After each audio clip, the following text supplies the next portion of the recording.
নমস্কার, আমি সুবিনয়। গল্প পাঠের আসরে আমি কথা সাহিত্যিক বিভূতিভূষণ বন্দ্যোপাধ্যায়ের বিখ্যাত উপন্যাস চাঁদের পাহাড় পড়ছিলাম। একে একে চতুর্থ পর্ব শেষে আজ আমি পঞ্চম পর্বে পড়লাম। আজ পঞ্চম পর্ব শুরু করছি। পঞ্চম পর্বের চাঁদের পাহাড়, বিভূতিভূষণ বন্দ্যোপাধ্যায়। মাঝরাত্রে শঙ্করের ঘুম ভেঙে গেল। কি একটা শব্দ হচ্ছে ঘন বনের মধ্যে, কি একটা কাণ্ড কোথায় ঘটছে বলে। আলভারেজও বিছানায় উঠে বসেছে। দুজনেই কান খাড়া করে শুনলে। বড় অদ্ভুত ব্যাপার, কি হচ্ছে বাইরে? শঙ্কর তাড়াতাড়ি টর্চ জ্বেলে বাইরে আসছিল। আলভারেজ বারণ করলে, বললে, এসব অজানা জঙ্গলে রাত্রিবেলা ওরকম তাড়াতাড়ি তাঁবুর বাইরে যেও না। তোমাকে অনেকবার সতর্ক করে দিয়েছি, বিনা বন্দুকেই বা যাচ্ছ কোথায়? তাঁবুর বাইরে রাত্রি ঘুটঘুটে অন্ধকার। দুজনেই টর্চ ফেলে দেখলে বন্য জন্তুর দল গাছপালা ভেঙে ঊর্ধ্বশ্বাসে উন্মত্তের মতো দিক বিদিক জ্ঞান শূন্য হয়ে ছুটে পশ্চিমের সেই ভীষণ জঙ্গল থেকে বেরিয়ে পূর্ব দিকের পাহাড়টার দিকে চলেছে। হায়না, বেবুন, বুনো মহিষ, দুটো চিতাবাঘ তো ওদের গা ঘেঁষে ছুটে পালালো। আরো আসছে, দলে দলে দলে দলে আসছে। ধাড়ি ও মাদি কলবাস বাঁদর দলে দলে ছানাপোনা নিয়ে ছুটেছে। সবাই যেন কোনো আকস্মিক বিপদের মুখ থেকে প্রাণের ভয়ে ছুটে চলেছে। আর সঙ্গে সঙ্গে দূরে কোথায় একটা অদ্ভুত শব্দ হচ্ছে, চাপা গম্ভীর মেঘ গর্জনের মতো শব্দটা। কিংবা দূরে কোথাও হাজারটা জয়ঢাক যেন একসঙ্গে বাজছে। ব্যাপার কি? দুজনে দুজনের মুখের দিকে চাইলে দুজনেই অবাক। অ্যালভারেজ বললে, শঙ্কর, আগুনটা ভালো করে জ্বালো, নয়তো বন্য জন্তুর দল আমাদের তাঁবু শুদ্ধ ভেঙে মারিয়ে চলে যাবে। জন্তুদের সংখ্যা ক্রমেই বেড়ে চলল যে। মাথার উপরেও পাখির দল বাসা ছেড়ে পালাচ্ছে। প্রকাণ্ড একটা স্প্রিংবক হরিণের দল ওদের 10 গজের মধ্যে এসে পড়ল। কিন্তু ওরা দুজনে তখন এমন হতভম্ব হয়ে গিয়েছে ব্যাপার দেখে যে এত কাছে পেয়েও গুলি করতে ভুলে গেল। এমন ধরনের দৃশ্য ওরা জীবনে কখনো দেখেনি। শঙ্কর আলভারেজকে কি একটা জিজ্ঞাসা করতে যাবে, তারপরেই প্রলয় ঘটল। অন্তত শঙ্করের তো তাই বলেই মনে হলো। সমস্ত পৃথিবীটা দূরে এমন কেঁপে উঠল যে ওরা দুজনেই টলে পড়ে গেল মাটিতে। সঙ্গে সঙ্গে হাজারটা বাজ যেন নিকটেই কোথায় পড়ল। মাটি যেন চিরে ফেড়ে গেল, আকাশটাও যেন সেই সঙ্গে ফাটল। আলভারেজ মাটি থেকে ওঠার চেষ্টা করতে করতে বললে, ভূমিকম্প। কিন্তু পরক্ষণেই তারা দেখে বিস্মিত হলো, রাত্রির অমন ঘুটঘুটে অন্ধকার হঠাৎ দূর হয়ে 50,000 বাতির এমন বিজলি আলো জ্বলে উঠল কোথা থেকে। তারপর তাদের নজর পড়ল দূরের সেই পাহাড়ের চূড়াটার দিকে। সেখানে যেন একটা প্রকাণ্ড অগ্নিলীলা শুরু হয়েছে। রাঙা হয়ে উঠেছে সমস্ত দিগন্ত সেই প্রলয়ের আলোয়। আগুন রাঙা মেঘ ফুসে উঠেছে পাহাড়ের চূড়ো থেকে 2000-2500 ফুট পর্যন্ত উঠতে। সঙ্গে সঙ্গে কি বিশ্রী গন্ধকে উৎকট নিঃশ্বাস রোধকারী গন্ধ বাতাসে। আলভারেজ সেদিকে চেয়ে ভয় ও বিস্ময় বলে উঠল, আগ্নেয়গিরি, সান্টা আনা গ্রাচিয়া ডা কর্ডোবা। কি অদ্ভুত ধরনের ভীষণ সুন্দর দৃশ্য! কেউ চোখ ফিরিয়ে নিতে পারলে না ওরা খানিকক্ষণ। লক্ষটা তুবড়ি একসঙ্গে জ্বলছে, লক্ষটা রং মশালে একসঙ্গে আগুন দিয়েছে। শঙ্করের মনে হলো রাঙা আগুনের মেঘ মাঝে মাঝে নিচু হয়ে যায়। হঠাৎ আগুনে ধুনো পড়লে দপ করে জ্বলে ওঠে, তেমনি দপ করে 1000 ফুট ঠেলে ওঠে। আর সেই সঙ্গে সঙ্গে হাজারটা বোমা ফাটার আওয়াজ। চারিদিকে পৃথিবী এমন কাঁপছে যে দাঁড়িয়ে থাকা যায় না, কেবল টলে টলে পড়তে হয়। শঙ্কর তো টলতে টলতে তাঁবুর মধ্যে ঢুকলো, ঢুকে দেখি একটা ছোট কুকুরছানার মতো জীব তার বিছানার একসঙ্গে গুটিসুটি হয়ে ভয়ে কাঁপছে। শঙ্করের টর্চের আলোয় সেটা থতমত খেয়ে আলোর দিকে চেয়ে রইল, আর তার চোখ দুটো মনির মতো জ্বলতে লাগলো। আলভারেজ তাঁবুতে ঢুকে দেখে বললে, নেকড়ে বাঘের ছানা, রেখে দাও। আমাদের আশ্রয় নিয়েছে যখন প্রাণের ভয়, তখন ওটাকে রেখে দাও। ওরা কেউ এর আগে প্রজ্বলন্ত আগ্নেয়গিরি দেখেনি, তা থেকে বিপদ আসতে পারে ওদের জানা নেই। কিন্তু আলভারেজের কথা ভালো করে শেষ হতো না হতে হঠাৎ কি প্রচন্ড ভারী জিনিসের পতনের শব্দে ওরা আবার তাঁবুর বাইরে গিয়ে যখন দেখলে যে একখানা 1500 ওজনের জ্বলন্ত কয়লার মতো রাঙা পাথর অদূরে একটা ঝোপের উপর এসে পড়েছে, সঙ্গে সঙ্গে ঝোপটাও জ্বলে উঠেছে, তখন আলভারেজ আস্ত সমস্ত হয়ে বলল, পালাও পালাও শঙ্কর, তাঁবু ওঠাও শিগগির। ওরা তাঁবু ওঠাতে ওঠাতে আরো 2-5খানা আগুন রাঙা জ্বলন্ত ভারী পাথর এদিকে ওদিকে সশব্দে পড়লো। নিঃশ্বাস এদিকে বন্ধ হয়ে আসে, এমনি ঘন গন্ধকের ধূম বাতাস ছড়িয়েছে। দৌড় দৌড় দৌড়। 2 ঘন্টা ধরে ওরা জিনিসপত্র কতক টেনে হিঁচড়ে কতক বয়ে নিয়ে পূব দিকের সেই পাহাড়ের নিচে গিয়ে পৌঁছল। সেখানে পর্যন্ত গন্ধ বাতাসে। আধ ঘন্টা পর সেখানেও পাথর পড়তে শুরু করলে। ওরা পাহাড়ের উপরে উঠলে সেই ভীষণ জঙ্গল আর রাত্রি অন্ধকার ঠেলে ভোর যখন হলো, তখন 2500 ফুট উঠে পাহাড়ের ঢালুতে বড় গাছের তলায় দুজনেই হাঁপাতে হাঁপাতে বসে পড়ল। সূর্য উঠবার সঙ্গে সঙ্গে অগ্নুৎপাতের সে ভীষণ সৌন্দর্য অনেকখানি কমে গেল, কিন্তু শব্দ পাথর পড়া যেন বাড়ল। এবার শুধু পাথর নয়, তার সঙ্গে খুব মিহি ধূসর বর্ণের ছাই আকাশ থেকে পড়ছে। গাছপালা লতা পাতার উপর দেখতে দেখতে পাতলা এক পুরু ছাই জমে গেল। সারাদিন সমানভাবে অগ্নিলীলা চলল, আবার রাত্রি এলো। নিম্নের উপত্যকা ভূমির অত বড় হেমলক গাছের জঙ্গল দাবানলে ও প্রস্তর বর্ষণে সম্পূর্ণ নষ্ট হয়ে গেল। রাত্রিতে আবার সেই ভীষণ সৌন্দর্য।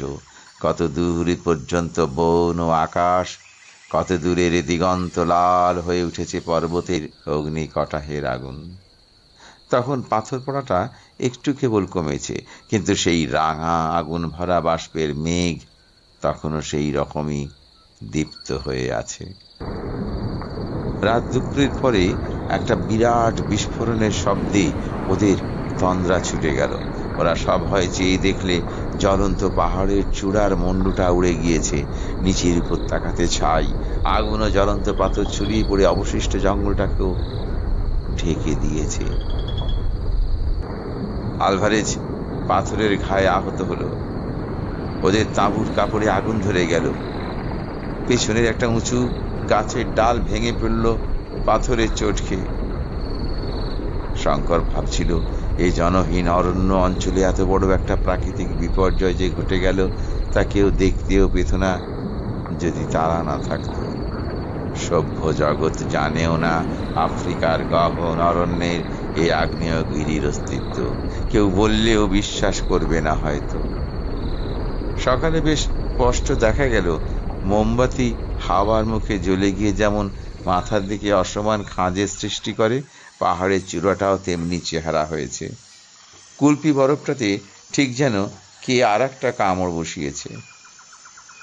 আলভারেজ ম্যাপ দেখে বললে, এটা আগ্নেয়গিরির বলে ম্যাপে দেওয়া নেই। সম্ভবত বহু বৎসর পরে এই প্রথম অগ্নুৎপাত, কিন্তু এর যে নাম ম্যাপে দেওয়া হয়েছে তা খুব অর্থপূর্ণ।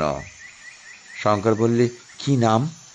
আলভারেজ বললে, এর নাম লেখা আছে ওল্ডনীয় লেঙ্গাই। প্রাচীন জুলু ভাষায় এর মানে অগ্নিদেবের শয্যা। নামটা দেখে মনে হয় এ অঞ্চলের প্রাচীন লোকেদের কাছে এ পাহাড়ের আগ্নেয় প্রকৃতি অজ্ঞাত ছিল না। বোধহয় তারপর 200 বছর কিংবা তারও বেশি কাল এটা চুপচাপ ছিল। ভারতবর্ষের ছেলে শঙ্করের দুই হাত আপনা আপনি প্রণামের ভঙ্গিতে ললাট স্পষ্ট করল। প্রণাম হে রুদ্রদেব, প্রণাম। আপনার তাণ্ডব দেখবার সুযোগ দিয়েছিলেন, এই জন্যে প্রণাম গ্রহণ করুন হে দেবতা। আপনার এই রূপের কাছে শত হীরকখনি তুচ্ছ হয়ে যায়। আমার সমস্ত কষ্ট সার্থক হলো। আগ্নেয় পর্বতের অত কাছে বাস করা আলভারেজ উচিত বিবেচনা করল না। ওল্ডোনীয় লেঙ্গাই পাহাড়ের ধুমায়িত শিখর দেশের সান্নিধ্য পরিত্যাগ করে তারা আরো পশ্চিম ঘেঁষে চলতে লাগলো। সেদিকের গহন অরণ্যে আগুনের আঁচটিও লাগেনি। বর্ষার জলে সে অরণ্য আরো নিবিড় হয়ে উঠেছে ছোট ছোট গাছপালার লতা ঝোপের সমাবেশে। ছোট বড় কত ঝর্ণাধারা ও পার্বত্য নদী বয়ে চলেছে, তাদের মধ্যে একটাও আলভারেজের পূর্ব পরিচিত নয়। এইবার এক জায়গায় ওরা এসে উপস্থিত হলো যেখানে চারদিকেই চুনাপাথর ও গ্রানাইটের ছোট বড় পাহাড় ও প্রত্যেক পাহাড়ের গায়ে নানা আকারের গুহা।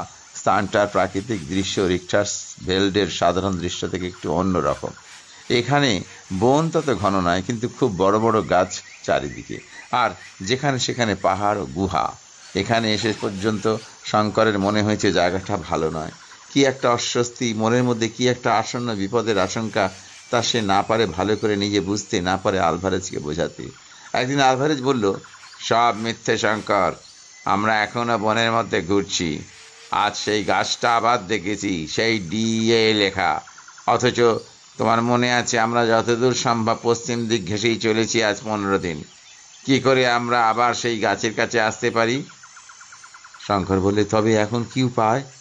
উপায় আছে। আজ রাত্রে একটা বড় গাছের মাথায় উঠে নক্ষত্র দেখে দিক নির্ণয় করতে হবে। তুমি তাঁবুতে থেকো। শঙ্কর একটা কথা বুঝতে পারছিল না, তারা যদি চক্রাকারে ঘুরছে, তবে এই অনুচ্চ শৈলমালা গুহার দেশে কি করে এলো? এই অঞ্চলে তো কখনো আসেনি বলেই মনে হলো। আলভারেজের উত্তরে বললে, গাছটাতে নাম খোদাই দেখে সে আর কখনো তার পূর্বে আসবার চেষ্টা করেনি। পূর্ব দিকে মাইল 2 এলেই ওই স্থানটিতে ওরা পৌঁছত। সে রাত্রে শঙ্কর একা তাঁবুতে বসে বঙ্কিমচন্দ্রের রাজসিংহ পড়ছিল। এই একখানা বাংলা বই সে দেশ থেকে আসবার সময় সঙ্গে করে আনে। বহুবার পড়লেও সময় পেলেই আবার পড়ে। কত দূরে ভারতবর্ষ, তার মধ্যে চিতোর, মেওয়ার, মোগল রাজপুতদের বিবাদ।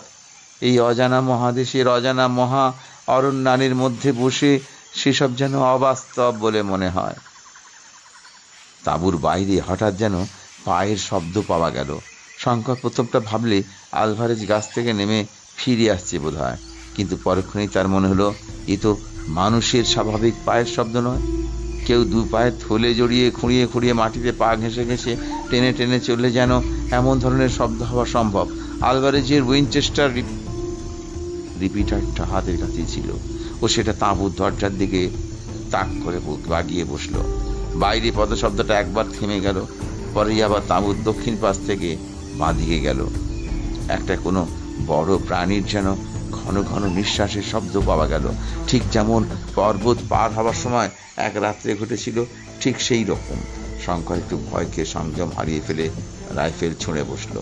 একবার, দুবার, দ্রুম দ্রুম। সঙ্গে সঙ্গে মিনিট 2 পরে দূরের গাছের মাথা থেকে প্রত্যুত্তরে 2 বার রিভলভারের আওয়াজ পাওয়া গেল। আলভারেজ মনে ভেবেছে শঙ্করের কোনো বিপদ উপস্থিত, নতুবা রাত্রে খামোখা বন্দুক ছুড়বে কেন? বোধহয় সে তাড়াতাড়ি নেমেই আসছে। এদিকে চারদিক থেকে বন্দুকের আওয়াজে জানোয়ারটা বোধহয় পালিয়েছে, আর তার সারা শব্দ নেই।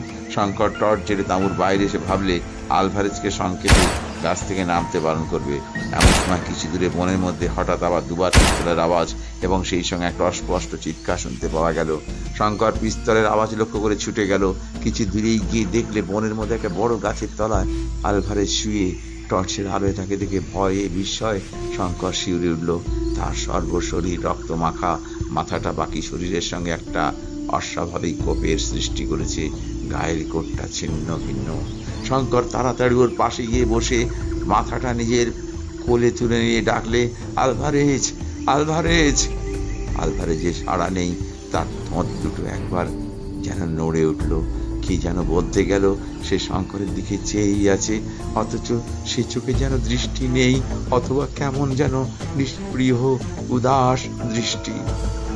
শঙ্কর ওকে বহন করে তাঁবুতে নিয়ে এলো, মুখে জল দিলেও। তারপর গায়ের কোটটা খুলতে গিয়ে দেখে গলার নিচে কাঁধের দিকে খানিকটা জায়গায় মাংসকে যেন ছিঁড়ে নিয়েছে। সারা পিঠটারও সেই অবস্থা।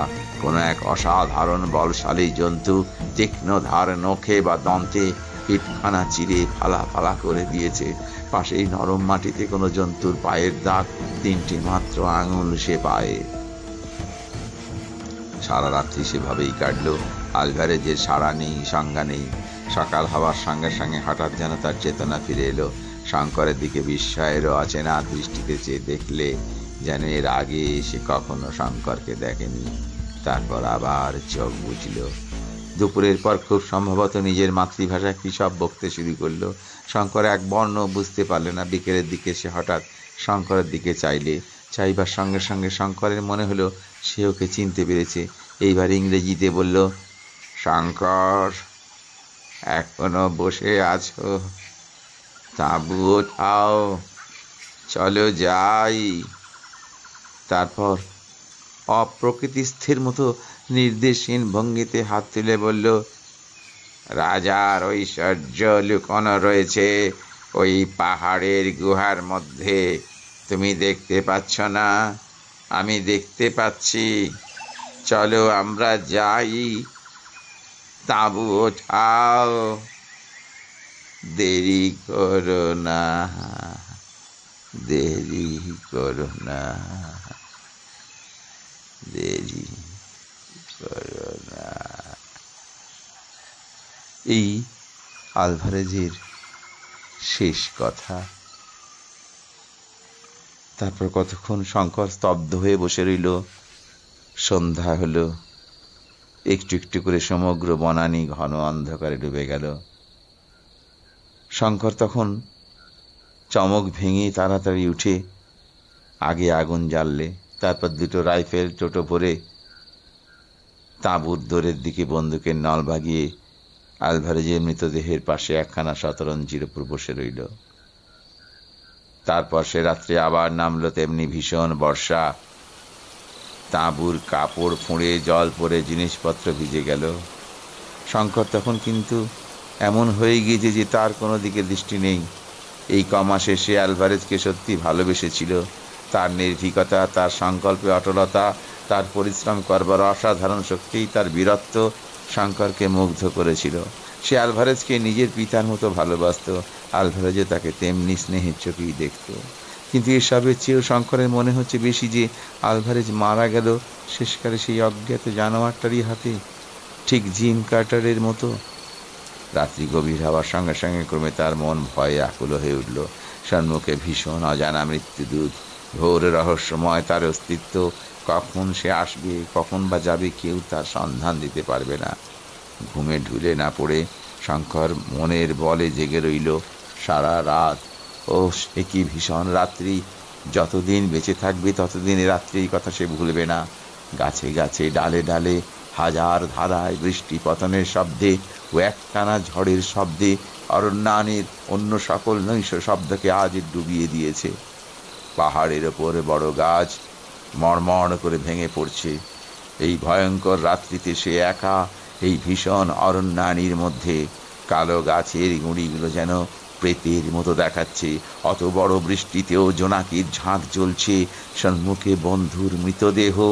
ভয় পেলে চলবে না, সাহস আনতেই হবে মনে, নতুবা ভয়েই সে মারা যাবে। সাহস আনবার প্রাণপণ চেষ্টায় সে রাইফেল দুটির দিকে মনোযোগ নিবদ্ধ করলে। একটা উইনচেস্টার, অপরটি ম্যানলিকার, দুটোরই ম্যাগাজিনে টোটা ভর্তি।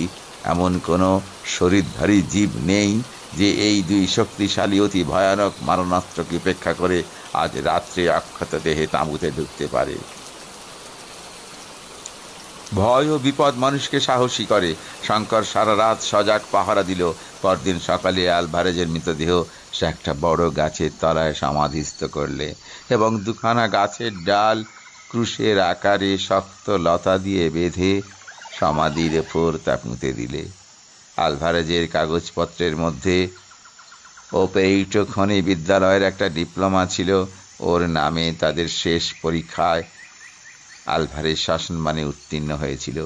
ওর কথাবার্তায় অনেক সময় শঙ্করের সন্দেহ হতো যে সে নিতান্ত মূর্খ, ভাগ্যান্বেষী, ভবঘুরে নয়। লোকালয় থেকে বহু দূরে এক জনহীন গহন অরণ্যে ক্লান্ত আলভারেজ রত্নানুসন্ধান শেষ হলো। তার মতো লোকেরা রত্নের কাঙাল নয়, বিপদের নেশার পথে ঘুরে বেড়ানোই তাদের জীবনের পরম আনন্দ। কুবেরের ভাণ্ডারও তাকে এক জায়গায় চিরকাল আটকে রাখতে পারত না।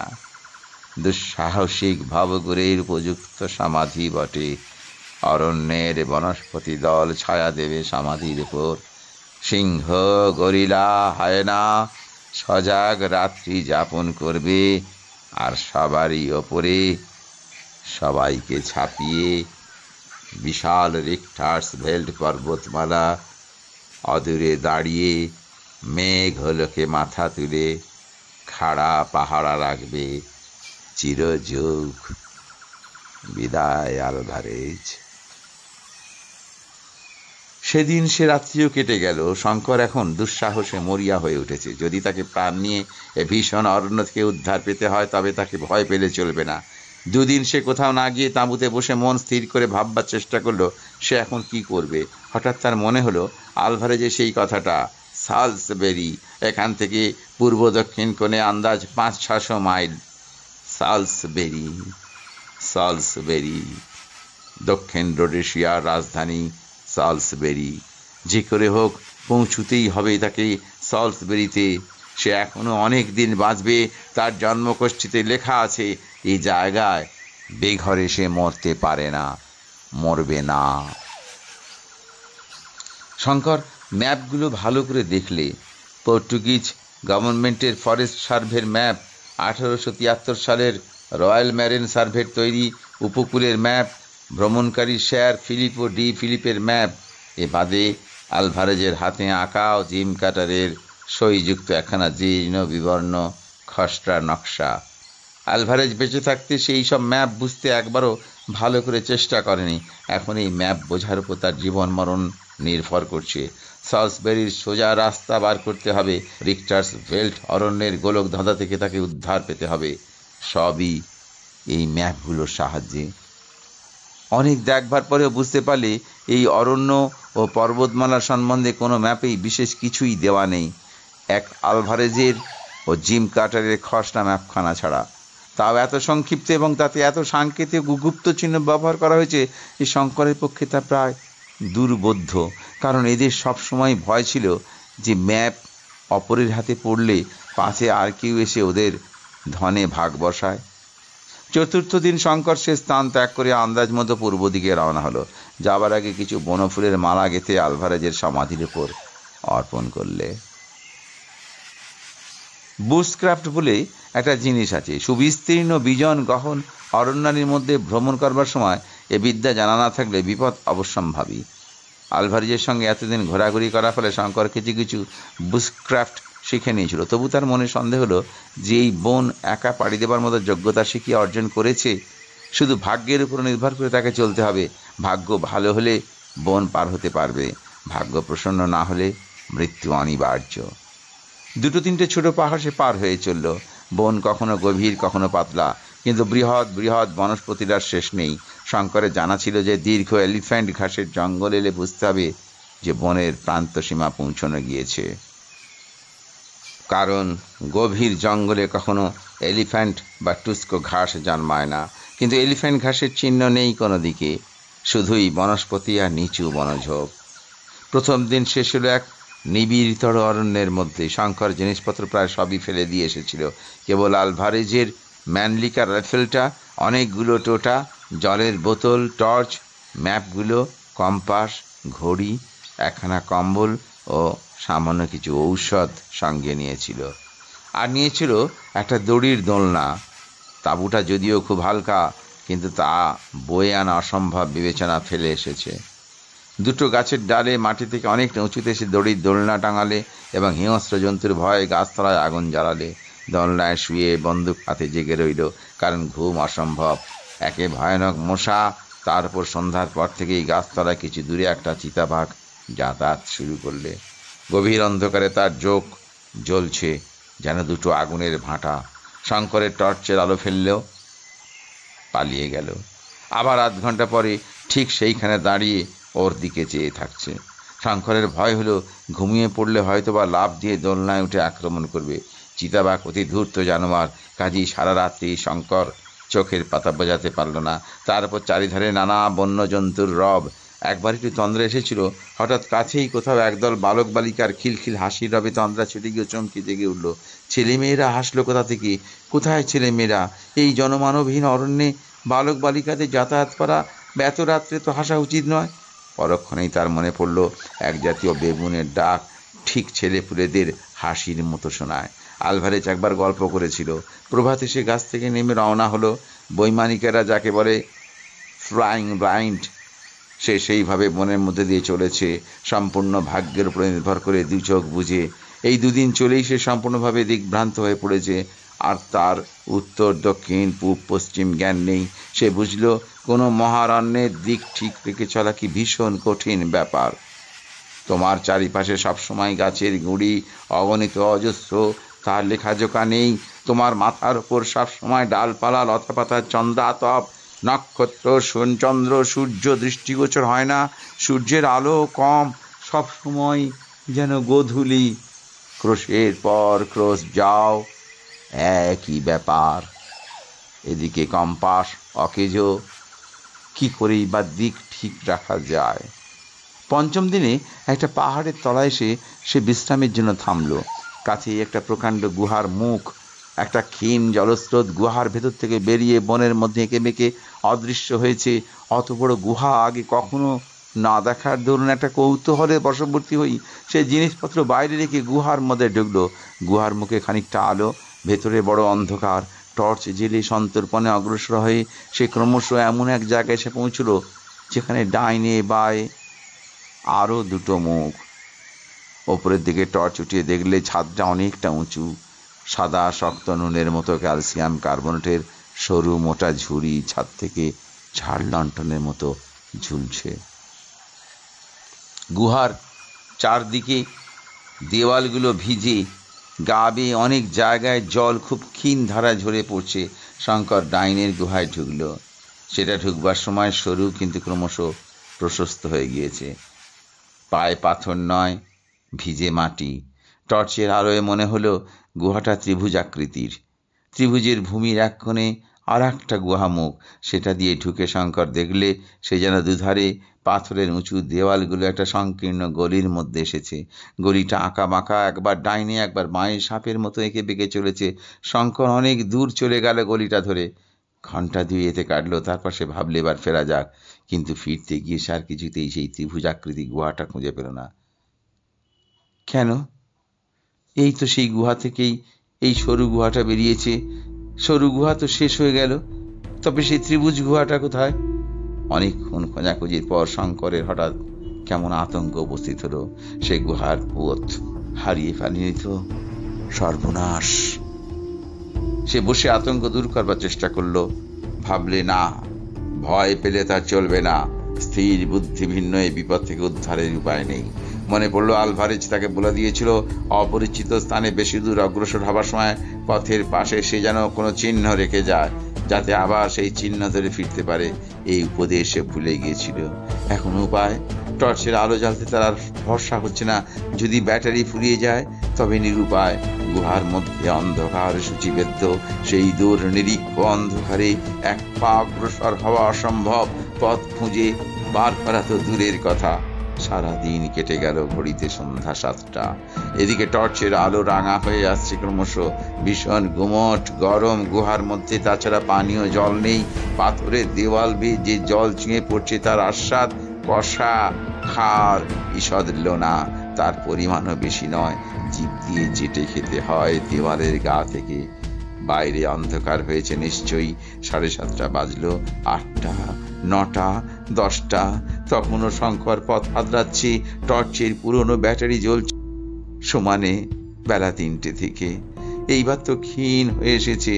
যে শঙ্কর ভয়ে আরো উন্মাদের মতো হয়ে উঠল। এই আলো যতক্ষণ তার প্রাণের ভরসাও ততক্ষণ, নতুবা এই রৌরব নরকের মতো মহা অন্ধকারে পথ খুঁজে পাবার কোনো আশা নেই। স্বয়ং আলভারেজও পারত না। টর্চ নিয়ে ও চুপ করে একখানা পাথরের উপরে বসে রইল। এ থেকে উদ্ধার পাওয়া যেতে পারত যদি আলো থাকতো, কিন্তু অন্ধকারে শিকড় কি করবে এখন? একবার ভাবলে রাত্রিটা কাটুক, তখন দেখা যাবে। পরক্ষণে মনে হলো তাতে কি সুবিধা হবে, এখানে তো দিন রাত্রি সমান। অন্ধকারই সে দেওয়াল ধরে ধরে চলতে লাগলো। হায় হায়, কেন গুহায় ঢুকবার সময় দুটো নতুন ব্যাটারি সঙ্গে নেয়নি, অন্তত একটা দেশলাই। ঘড়ি হিসেবে সকাল হইল। গুহার চির অন্ধকারে আলো জ্বলল না। ক্ষুধা তৃষ্ণায় শরীর অবসন্ন হয়ে আসছে ওর। বোধ হয় এই গুহার অন্ধকারে ওর সমাধি অদৃষ্ট লেখা আছে। দিনের আলো আর দেখতে হবে না। আলভারেজের বলি গ্রহণ করে আফ্রিকার রক্ত তৃষ্ণা মেটেনি, তাকেও চাই। 3 দিন 3 রাত্রি কেটে গেল। শঙ্কর জুতোর শুকতরা চিবিয়ে খেয়েছে। একটা আরশোলা কি ইঁদুর কি কাঁকড়া বিছে কোনো জীব নেই গুহার মধ্যে যে সে ধরে খায়। মাথা ক্রমশ অপকৃতিস্থ হয়ে আসছে। তার জ্ঞান নেই সে কি করছে বা কি ঘটছে। কেবল এইটুকু মাত্র জ্ঞান রয়েছে যে তাকে গুহা থেকে যে করে হোক বেরুতেই হবে, দিনের আলোর মুখ দেখতেই হবে। তাই সে অবসন্ন নির্জীব দেহ অন্ধকার হাতড়ে হাতড়েই বেড়াচ্ছে। হয়তো মরণের পূর্ব মুহূর্ত পর্যন্ত ওই রকমই হাতড়াবে। একবার সে অবসন্ন দেহে ঘুমিয়ে পড়ল। কতক্ষণ পরে সে জেগে উঠল তা সে জানে না। দিন রাত্রি ঘন্টা ঘড়ি দণ্ড পল মুছে গিয়েছে এই ঘোর অন্ধকারে। হয়তোবা তার চোখ দৃষ্টিহীন হয়ে পড়েছে, কে জানে। ঘুমোবার পরে সে যেন একটু বল পেল, আবার উঠল, আবার চলল। আলভারেজের শিষ্য সে, নিশ্চয়ই ভাবে হাত পা কোলে করে বসে কখনোই মরবে না। সে পথ খুঁজবে যতক্ষণ বেঁচে আছে। আশ্চর্য, সে নদীটাই বা কোথায় গেল? গুহার মধ্যে গোলক ধাঁধায় ঘুরবার সময় জলধারাকে সে কোথায় হারিয়ে ফেলেছে। নদী দেখতে পেলে হয়তো উদ্ধার পাওয়া যেত, কারণ তার এক মুখে যেদিকেই থাক, অন্য মুখটা তো গুহার বাইরে। কিন্তু নদী তো দূরের কথা, একটা অতি ক্ষীণ জলধারার সঙ্গে আজ 3 দিন পরিচয় হলো না। জল অভাবে শঙ্কর মরতে বসেছে। কষা লোনা বিশ্বাস জল চেটে চেটে তার জিভ ফুলে উঠেছে। তৃষ্ণা তাতে বেড়েছে, বড় কমেনি। পাথরের দেওয়াল হাতড়ে হাতড়ে শঙ্কর খুঁজতে লাগলো ভিজে দেওয়ালের গায়ে কোথাও শ্যাওলা জন্মেছে কিনা। খেয়ে প্রাণ বাঁচবে না, তাও নেই। পাথরের দেওয়াল সর্বত্র অনাবৃত। মাঝে মাঝে ক্যালসিয়াম কার্বনেটের পাতলা সর পড়েছে। একটা ব্যাঙের ছাতা কি শ্যাওলা জাতীয় উদ্ভিদ, তাও নেই। সূর্যের আলোর অভাবে উদ্ভিদ এখানে বাঁচতে পারে না, হয় না। আরো একদিন কেটে রাত হলো। এত ঘোরাঘুরি করে কিছু সুবিধে হচ্ছে বলে তো বোধ হলো না। ওর মনে হতাশা ঘনিয়ে এসেছে। আরো সে কি চলবে? কতক্ষণ চলবে? এতে কোনো ফল নেই, এ চলার শেষ নেই। কোথায় সে চলেছে এই গাঢ় নিকষ অন্ধকারে, এই ভয়ানক নিস্তব্ধতার মধ্যে? উফ, কি ভয়ানক অন্ধকার আর কি ভয়ানক নিস্তব্ধতা। পৃথিবী যেন মরে গিয়েছে। সৃষ্টি শেষের প্রলয়ে সোম সূর্য নিভে গিয়েছে। সেই মৃত পৃথিবীর জনহীন শব্দহীন সময়হীন শ্মশানে সেই একমাত্র প্রাণী বেঁচে আছে। আর বেশিক্ষণ এরকম থাকলে সে তো পাগল হয়ে যাবে। শঙ্কর একটু ঘুমিয়ে পড়েছিল বোধ হয়, কিংবা হয়তো অজ্ঞান হয়েই পড়ে থাকবে। মোটের ওপর যখন আবার জ্ঞান ফিরে এলো তখন ঘড়িতে 12টা, সম্ভবত রাত 12টা। ও উঠে আবার চলতে শুরু করলে। এক জায়গায় তার সামনে একটা পাথরের দেওয়াল পড়ল। তার রাস্তা যেন আটকে রেখেছে। টর্চের রাঙা আলো একটিবার মাত্র জ্বালিয়ে সে দেখলে যে দেওয়াল ধরে সে এতক্ষণ যাচ্ছিল তারই সঙ্গে সমকোণ করে এই দেওয়ালটা আড়াআড়ি ভাবে তার পথ রোধ করে দাঁড়িয়েছে। হঠাৎ সে কান খাড়া করলে অন্ধকারের মধ্যে কোথায় যেন ক্ষীণ জলের শব্দ পাওয়া যাচ্ছে না? হ্যাঁ হ্যাঁ হ্যাঁ, ঠিক জলের শব্দই বটে। খুলু খুলু খুলু খুলু ঝর্ণা, খুলু খুলু খুলু খুলু ঝর্ণা ধারার শব্দ। যেন পাথরের নুড়ির উপর দিয়ে মাঝে মাঝে বেগে জল বইছে কোথাও। ভালো করে শুনে ওর মনে হলো জলের শব্দটা হচ্ছে এই পাথরের দেওয়ালের ওপারে। দেওয়ালে কান পেতে শুনে ওর সে ধারণা আরো বদ্ধমূল হলো। দেওয়াল পুড়ে যাওয়ার উপযুক্ত ফাঁক আছে কিনা টর্চের রাঙা আলোয় সন্ধান করতে করতে এক জায়গায় খুব নিচু ও সংকীর্ণ প্রাকৃতিক রন্ধ্র দেখতে পেলে সেখানে দিয়ে হামাগুড়ি দিয়ে অনেকটা গিয়ে হাতে জল ঠেকলো। সন্তর্পণে ওপরের দিকে হাত দিয়ে বুঝলো সেখানটাতে দাঁড়ানো যেতে পারে। দাঁড়িয়ে উঠে ঘন অন্ধকারের মধ্যে কয়েক পা যেতেই স্রোতযুক্ত বরফের মতো ঠান্ডা জল পায়ের পাতা ডুবে গেল। ঘন অন্ধকারের মধ্যেই নিচু হয়েও প্রাণ ভরে ঠান্ডা জল পান করে নিলে। তারপর টর্চের ক্ষীণ আলোয় জলের স্রোতের গতি লক্ষ্য করলে এ ধরনের নির্ঝড়ের স্রোতের উজান দিকে গুহার মুখ সাধারণত হয় না। টর্চ নিভিয়ে সেই মহানিবিড় অন্ধকারের পায়ে পায়ে জলের ধারা অনুভব করতে করতে অনেকক্ষণ ধরে চলল। নির্ঝর চলেছে এঁকে বেঁকে, কখনো ডাইনে কখনো বাঁয়ে। এক জায়গায় যেন সেটা 3-4টি ছোট বড় ধারা বিভক্ত হয়ে গিয়ে এদিক ওদিক চলে গিয়েছে ওর মনে হলো। সেখানে এসে সে দিশেহারা হয়ে পড়ল। টর্চ জেলে দেখল স্রোত নানামুখী। আলভারেজের কথা মনে পড়ল, পথে চিহ্ন রেখে না গেলে এখানে আবার গোল পাকিয়ে যাবার সম্ভাবনা।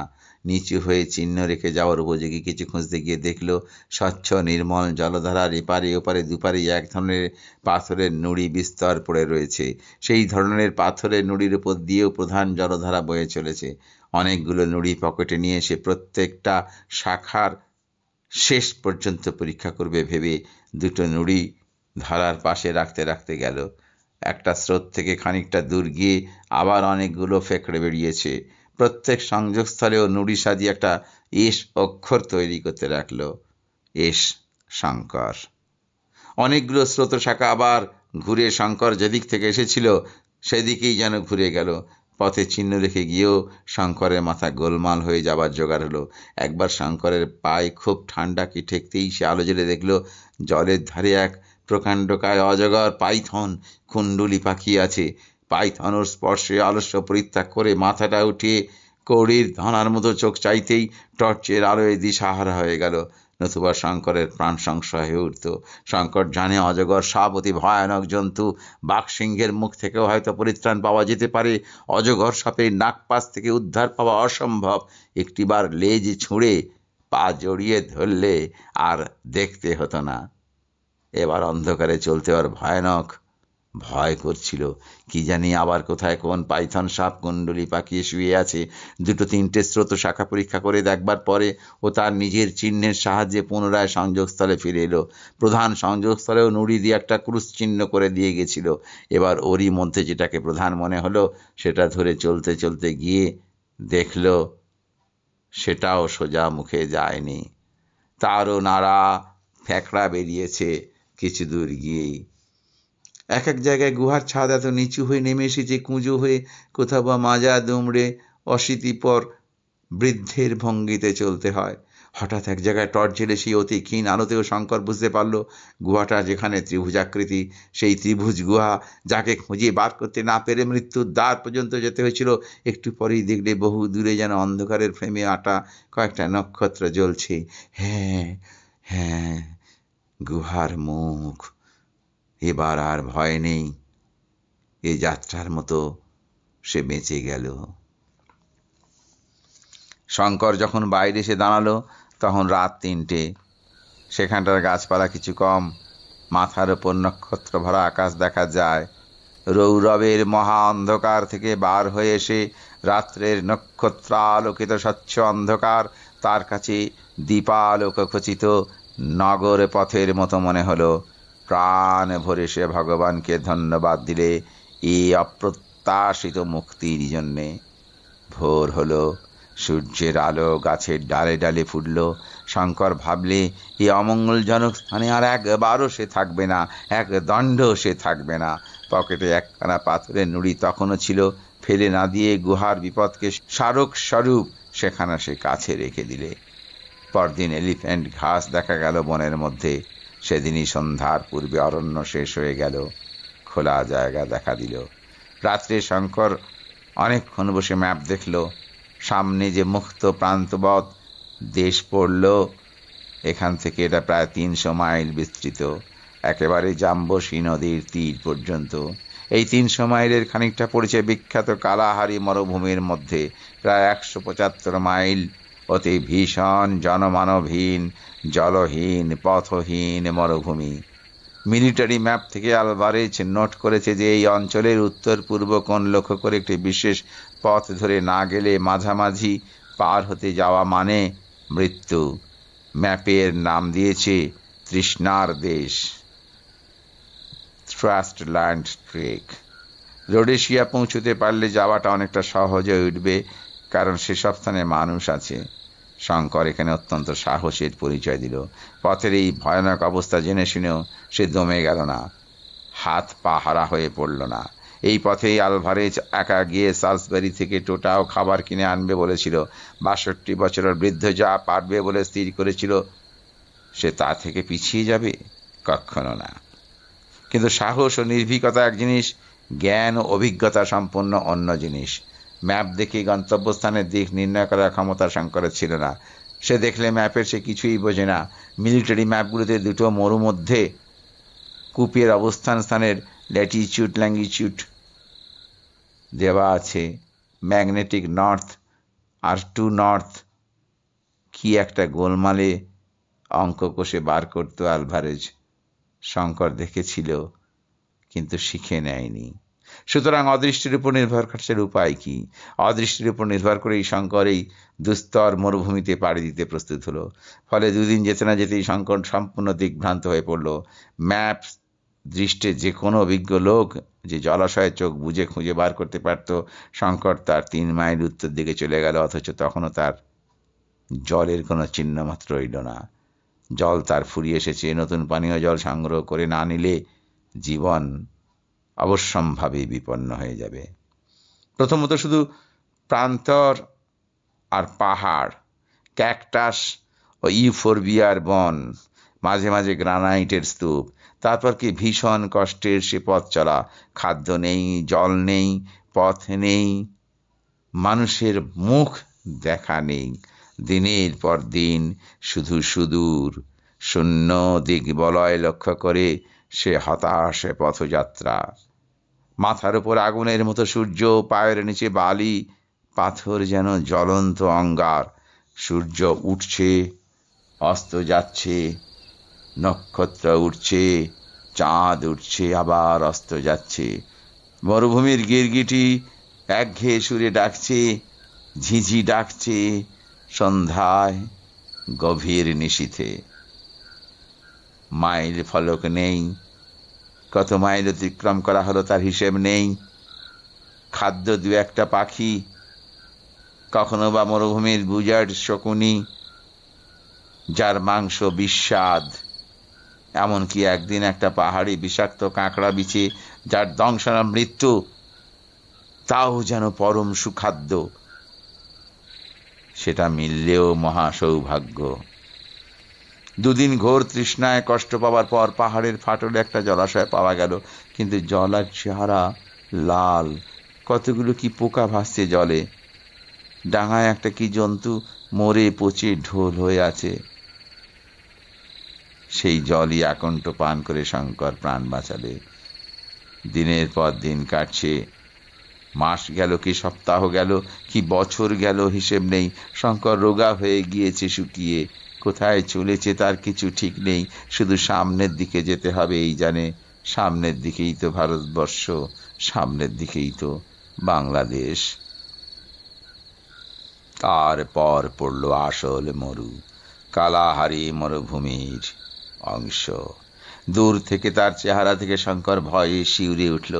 মানুষ কি করে পার হতে পারে এই অগ্নিদগ্ধ প্রান্তর? শুধুই বালির পাহাড়, তাম্রাভ কটা বালির সমুদ্রে ধু ধু করে যেন জ্বলছে দুপুরের রোদে। মরুর কিনারায় প্রথম দিনেই ছায়ায় 127 ডিগ্রি উত্তাপ উঠল থার্মোমিটারে। ম্যাপে বারবার লিখে দিয়েছে উত্তর পূর্ব কোণ ঘেঁষে ছাড়া কেউ এই মরুভূমির মাঝামাঝি পার হতে যাবে না, গেলেই মৃত্যু, কারণ সেখানে জল একদম নেই। জল এই উত্তর পূর্ব ধারে আছে তাও নয়, তবে 30 মাইল, 70 মাইল, 90 মাইল ব্যবধানে 3টি স্বাভাবিক উনুই আছে যাতে জল পাওয়া যায়। এই উনুইগুলি প্রায় পাহাড়ের ফাটলে, খুঁজে বার করা বড় কঠিন। এই জন্য মিলিটারি ম্যাপে ওদের অবস্থান স্থানের অক্ষ ও দ্রাঘিমা দেওয়া আছে। শঙ্কর ভাবলে ওসব বার করতে তো পারবো না। সেক্স প্ল্যান্ট আছে, নক্ষত্রের চার্ট আছে, কিন্তু তাদের ব্যবহার তো সে জানে না। যা হয় হবে, ভগবান ভরসা। তবে যতদূর সম্ভব উত্তর পূর্ব কোণ ঘেঁষে যাবার চেষ্টা সে করবে। তৃতীয় দিনে নিতান্ত দৈব বলে সে একটা উনুই দেখতে পেল। উনুই হচ্ছে জল, পাহাড়ের মাঝখানে জল কাদাগোলা, আগুনের মতো গরম, কিন্তু তাই তখন অমৃতের মতো দুর্লভ। মরুভূমি ক্রমে ঘোরতর হয়ে উঠল। কোনো প্রকার জীবের বা উদ্ভিদের চিহ্ন ক্রমশ লুপ্ত হয়ে গেল। আগে রাত্রে আলো জ্বাললে 2-1টা কীটপতঙ্গ আলোয় আকৃষ্ট হয়ে আসত, ক্রমে তাও আসে না। দিনে উত্তাপ যেমন ভীষণ, রাত্রে তেমনি শীত। শেষ রাত্রে শীতে হাত পা জমে যায় এমন অবস্থা। অথচ ক্রমশ আগুন জ্বালবার উপায় গেল, কারণ জ্বালানি কাঠ একেবারেই নেই। কয়েকদিনের মধ্যে সঞ্চিত জল গেল ফুরিয়ে। সেই সুবিস্তীর্ণ বালুকা সমুদ্রে একটি পরিচিত বালুকণা খুঁজে বার করা তো অসম্ভব। তার চেয়ে অসম্ভব ক্ষুদ্র হাত 2 ব্যাস বিশিষ্ট জলের উনুই বার করা। সেদিন সন্ধ্যার সময় তৃষ্ণায় কষ্টে শঙ্কর উন্মত্ত প্রায় হয়ে উঠল। এতক্ষণে শঙ্কর বুঝেছে যে এই ভীষণ মরুভূমি একা পার হওয়ার চেষ্টা করা আত্মহত্যার সামিল। সে এমন জায়গায় এসে পড়েছে যেখানে ফেরবার উপায় নেই। একটা উঁচু বালিয়াড়ির উপর উঠে সে দেখলে চারিধারে শুধুই কটা বালির পাহাড়। পূর্ব দিকে ক্রমশ উঁচু হয়ে গিয়েছে। পশ্চিমে সূর্য ডুবে গেলেও সারা আকাশ সূর্যাস্তের আভায় লাল। কিছু দূর একটা ছোট ঢিবির মতো পাহাড়, এবং দূর থেকে মনে হলো একটা গুহা। এ ধরনের গ্রানাইটের ছোট ঢিবি এদেশে সর্বত্র। ট্রান্সভাল ও রোডেশিয়া এদের নাম কপেজ, অর্থাৎ ক্ষুদ্র পাহাড়। রাত্রে শীতের হাত থেকে উদ্ধার পাওয়ার জন্য শঙ্কর সেই গুহায় আশ্রয় নিল।